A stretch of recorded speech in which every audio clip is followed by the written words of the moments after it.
Back, if you're thinking of hitting the greens over the holidays, it's important to remember that sand bunkers aren't the only bunkers out there on the golf course. In this week's Chipping Around the Grand Strand, meteorologist Scotty Powell gives us some tips for hitting out of grass bunkers as well.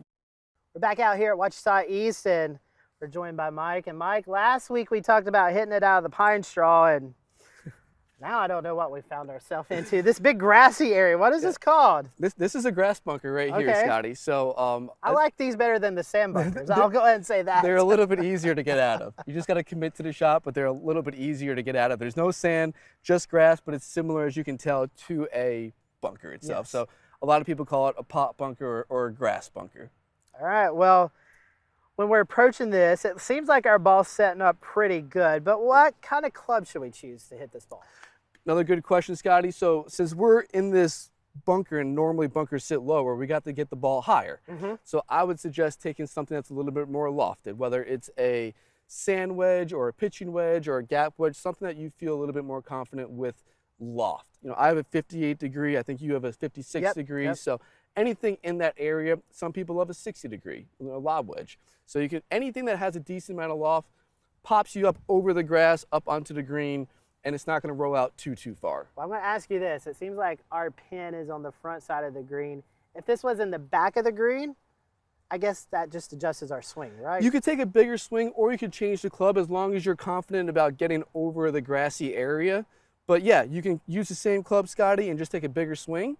Or you can maybe say, hey, instead of a sand wedge, I'm going to try a gap wedge or a pitching wedge. Well, I'm going to put you to the test. Let's see how we do. All right. One big mistake that I see from most golfers, amateur golfers, is that when they hit these chip shots, they like to lean back away from the shot. They'll actually be more, it'll be more consistent. They'll get better outcomes if you swing down through the shot and then transfer your weight towards the target. We always want to finish on our front left leg, on our front left side. So let me try and demonstrate that. Hit one kind of close. We'll see what happens.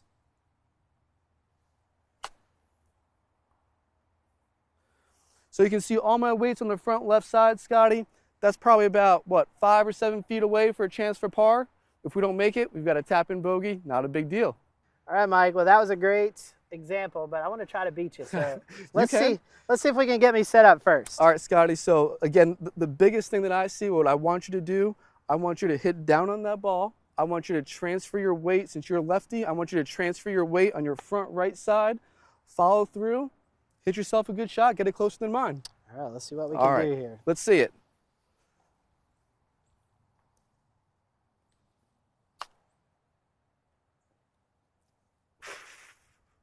Well, I did get it closer than you, but I think we can make that par putt. Good shot, Scotty.